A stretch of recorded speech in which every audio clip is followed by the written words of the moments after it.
Hi dears, ನಮ್ಮ journey ಇವಾಗ ಚಿತ್ರಕೂಟದ ಕಡೆಗೆ.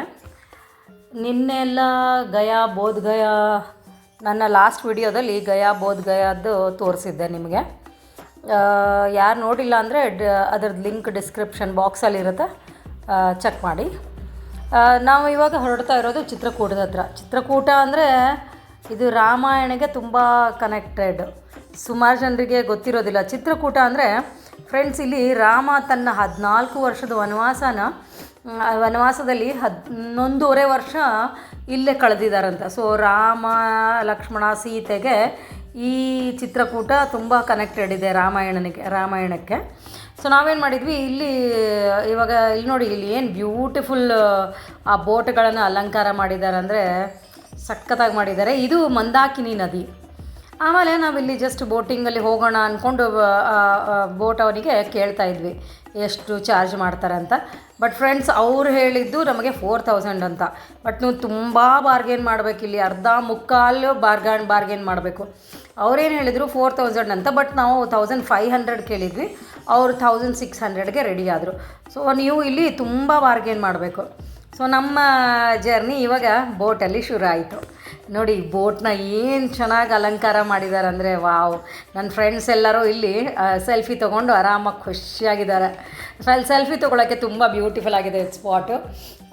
ಇದು ನೋಡಿ. ಆಮೇಲೆ ಇಲ್ಲಿ ಬೋಟ್ನವ್ರು ನಮಗೆ ಇಲ್ಲಿ ಕತೆ ಹೇಳ್ತಾ ಇದ್ದ, ಎಲ್ಲೆಲ್ಲಿ ಏನೇನಿದೆ, ಏನು ಎತ್ತ ಅಂತ ಎಲ್ಲ ಹೇಳಿದ್ದಾರೆ ಇದರಲ್ಲಿ. ನಾನು ನಿಮ್ಗೆ ಮುಂದೆ ಹೇಳ್ತೀನಿ ಎಲ್ಲೆಲ್ಲಿ ಏನೇನಿದೆ ಅಂದ್ಕೊಂಡ್ಬಿಟ್ಟು. ಇಲ್ಲಿ ರಾಮ್ ಘಾಟ್ ಅಂತ ಇದೆ. ಈ ರಾಮ್ ಘಾಟ್ ಈ ಮಂದಾಕಿನಿ ನದಿ ತೀರದಲ್ಲಿ ಇದೊಂದು ಅತ್ಯಂತ ಪವಿತ್ರವಾದ ಸ್ಥಳ. ಇಲ್ಲಿ ಸಾಯಂಕಾಲ ಆರತಿ ನಡೆಯುತ್ತೆ, ತುಂಬ ಚೆನ್ನಾಗಿ ನಡೆಯುತ್ತೆ. ಎಲ್ಲಿ ವಾರಾಣಸಿಯಲ್ಲಿ ಹೇಗೆ ನಡೆಯುತ್ತಲ್ವ, ಕಾಶಿಯಲ್ಲಿ ಗಂಗಾ ಆರತಿ ಸಾಯಂಕಾಲ, ಅದೇ ಥರ ಇಲ್ಲಿ ಸಾಯಂಕಾಲ ಮಂದಾಕಿನಿ ನದಿಯಲ್ಲಿ ಆರತಿ ನಡೆಯುತ್ತೆ. ತುಂಬ ಚೆನ್ನಾಗಿರುತ್ತೆ ನೋಡೋದಕ್ಕೆ. ನೀವಿಲ್ಲೊಂದು ಸ್ಟ್ಯಾಚ್ಯೂ ನೋಡ್ತಾ ಇದ್ದೀರಲ್ವ, ಇದು ತುಳಸಿದಾಸರದ್ದು ಒಂದು ಮೂರ್ತಿ ಮಾಡಿಟ್ಟಿದ್ದಾರೆ.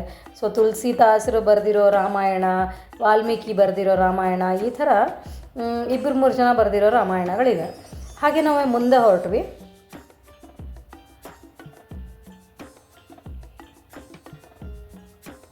ಹೀಗೆ ಇಲ್ಲಿ ತುಂಬ ಚಿಕ್ಕ ಚಿಕ್ಕ ದೇವಸ್ಥಾನಗಳು ಸುಮಾರಿವೆ.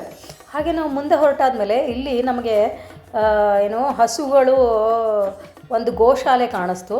ಗೋಶಾಲೆ, ಬಟ್ ಫ್ರೆಂಡ್ಸ್ ಎಷ್ಟು ಗೋವುಗಳಿವೆ ಅಂದರೆ, ಆದರೆ ಇಲ್ಲಿ ಕ್ಲೀನ್ ಮೇಂಟೈನ್ ಮಾಡಿಲ್ಲ. ಅದೇ ಒಂದು ಚಿತ್ರಕೂಟದಲ್ಲಿ.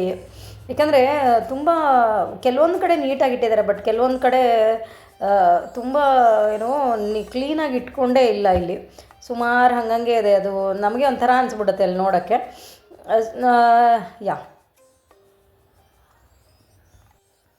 ಹಾಗೆ ಮುಂದೆ ಹೋದ್ಮೇಲೆ ಇಲ್ಲಿ ಒಂದು ಕಮದ್ಗಿರಿ ಬೆಟ್ಟ ಅಂತ ಇದೆ, ನಾನು ನಿಮಗೆ ತೋರಿಸ್ತೀನಿ. ಈ ಕಮದ್ಗಿರಿ ಬೆಟ್ಟ ಚಿತ್ರಕೂಟದ ಹೃದಯ ಅಂತ ಕರೀತಾರೆ. ಈ ಬೆಟ್ಟದಲ್ಲಿನೇ ರಾಮ, ಲಕ್ಷ್ಮಣ, ಸೀತಾ ಹಲವಾರು ವರ್ಷ ವಾಸವಾಗಿದ್ದರು ಅಂತ ಹೇಳ್ತಾರೆ. ಈ ಚಿತ್ರಕೂಟದಲ್ಲಿ ಸುಮಾರು ಚಿಕ್ಕ ಚಿಕ್ಕ ದೇವಸ್ಥಾನಗಳಿವೆ. ಬಟ್ ಫ್ರೆಂಡ್ಸ್, ನಾನು ನಿಮಗೆ ಹೇಳ್ತಾ ಇರೋದು ತುಂಬ ಇಂಪಾರ್ಟೆಂಟ್ ಪ್ಲೇಸಸ್ ಇನ್ ಚಿತ್ರಕೂಟ ಅಂತ. ಹಾಗೆ ನೆಕ್ಸ್ಟು ಬಂದು ಗುಪ್ತ ಗೋದಾವರಿ ಅಂತ ಹೆಸರಲ್ಲೇ ಗೊತ್ತಾಗುತ್ತೆ.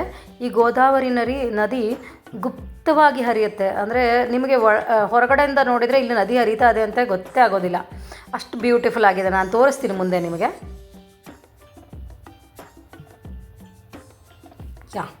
ಫ್ರೆಂಡ್ಸ್, ನಮ್ಮ ಮುಂದಿನ ಜರ್ನಿ ಶುರು ಆಯಿತು.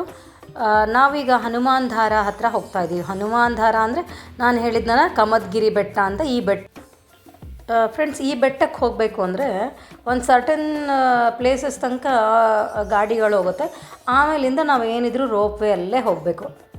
ಇದು ನೋಡಿ, ರೋಪ್ ವೇಯಲ್ಲಿ ಹೋಗ್ತಾ ಇರೋದು. ಆ ರೋಪ್ ವೇಯಲ್ಲಿ ಹೋಗೋದು ಒಂದು ಎಕ್ಸ್ಪೀರಿಯನ್ಸ್ ಇದೆ ಅಲ್ವಾ, ಅದು ತುಂಬ ಚೆನ್ನಾಗಿದೆ. ನಮಗೆ ಇಲ್ಲಿ ತುಂಬ ಖುಷಿ ಆಯಿತು ಆ ರೋಪ್ ವೇಯಲ್ಲಿ ಹೋಗ್ತಾ ಇರೋದು. ಈ ಕಮದ್ಗಿರಿಗೆ ಬೆಟ್ಟಕ್ಕೆ ಹೋಗಬೇಕಂದ್ರೆ ಸುಮಾರು ಮೆಟ್ಲುಗಳಿವೆ. ಸೊ ಆ ಮೆಟ್ಲು ಕೇಳೋಕ್ಕಿಂತ ಮುಂಚೆ ಫಸ್ಟು ನಾವು ರೋಪ್ ವೇಯಲ್ಲಿ ಹೋಗಬೇಕು. ರೋಪ್ ವೇಯಲ್ಲಿ ಹೋಗಿ ಅಲ್ಲಿ ಇಳಿದಾದ್ಮೇಲೆ ಅಲ್ಲಿಂದ ಸುಮಾರು ಮೆಟ್ಟಲುಗಳಿವೆ. ಅಷ್ಟು ಮೆಟ್ಲು ಹತ್ಕೊಂಡು ಹೋದ್ಮೇಲೆ ಹೋದ್ಮೇಲೆ ಆ ದೃಶ್ಯ ನೋಡಿದ ಮೇಲೆ ಅದು ಅದ್ಭುತ. ಅದು ಎಕ್ಸ್ಪೀರಿಯನ್ಸು, ಅದು ಖುಷಿನೇ ಬೇರೆ ಅದು. ಅಲ್ಲಿ ಮೇಲೆ ಬೆಟ್ಟದ ಮೇಲೆ ಹೋದ್ಮೇಲೆ ಅಲ್ಲಿ ಹನುಮಾನ್ ಧಾರ ಅಂತ ಹೇಳಿದ್ನಲ್ಲ, ಸೊ ಹನುಮಂತನ ಸ್ಟ್ಯಾಚು, ಅಲ್ಲೊಂದು ಹನುಮಂತನ ಸ್ಟ್ಯಾಚು ಮಾಡಿದರೆ ಅದ್ರ ಮೇಲೆ ಯಾವಾಗಲೂ ಕಂಟಿನ್ಯೂಸ್ ನೀರು ಬೀಳ್ತಾನೇ ಇರುತ್ತೆ. ಚಿಕ್ಕ ಚಿಕ್ಕ ಜಲಧಾರೆಗಳಿವೆ, ಅದರಿಂದ ನೀರು ಬೀಳ್ತಾನೇ ಇರುತ್ತೆ. ಆಮೇಲೆ ಇಲ್ಲಿ ನಾವು ಮುಂದೆ ಇನ್ನೊಂದು ಪ್ಲೇಸಿಗೆ ಹೋದ್ವಿ. ಇದು ಸ್ಫಟಿಕ ಶಿಲಾ ಅಂತ. ಇಲ್ಲಿ ರಾಮ ಮತ್ತು ಸೀತೆ ಇಬ್ಬರು ಕುತ್ಕೊಂಡು ವಿಶ್ರಾಂತಿ ತೊಗೋತಿದ್ರು ಅಂತ ಒಂದು ಜನರ ನಂಬಿಕೆ ಇದು. ಸೊ ಇಲ್ಲಿ ಇದು ನೋಡಿ, ಇದು ಮಂದಾಕಿನಿ ನದಿ. ಮಂದಾಕಿನಿ ನದಿ ಹತ್ತಿರನೇ ಇದು ಸ್ಫಟಿಕ ಶಿಲೆ ಅಂತ ಇದೆ. ತುಂಬ ಚೆನ್ನಾಗಿದೆ.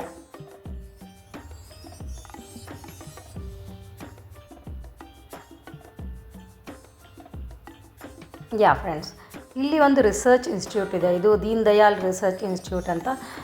ತುಂಬ ಬ್ಯೂಟಿಫುಲ್ ಆಗಿದೆ. ಇಲ್ಲಿ ಕ್ಯಾಮ್ರಾ ಅಲೋ ಇಲ್ಲ. ಒಳಗಡೆ ಪೂರ್ತಿ ರಾಮಾಯಣನ ಅದ್ಭುತವಾಗಿ ತೋರಿಸಿದ್ದಾರೆ. ಫುಲ್ ಮಾಡರ್ನೈಸ್ ಆಗಿ ತೋರಿಸಿದ್ದಾರೆ. ಅದರದ್ದು ಸ್ಟೋರೀಸ್ ಎಲ್ಲ ಇದೆ, ತುಂಬ ಚೆನ್ನಾಗಿ ಮಾಡಿದ್ದಾರೆ. ಇಲ್ಲಿಂದ ನೆಕ್ಸ್ಟ್ ನಮ್ಮ ಜರ್ನಿ ಬಂದು ಗುಪ್ತ ಗೋದಾವರಿ.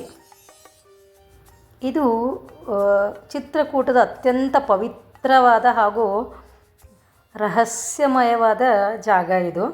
ಇಲ್ಲಿ ನಿಮಗೆ ಗೊತ್ತೇ ಆಗೋದಿಲ್ಲ ಇಲ್ಲಿ ಒಳಗಡೆ ಗೋದಾವರಿ ನದಿ ಹರಿತಾ ಇದೆ ಅಂತ.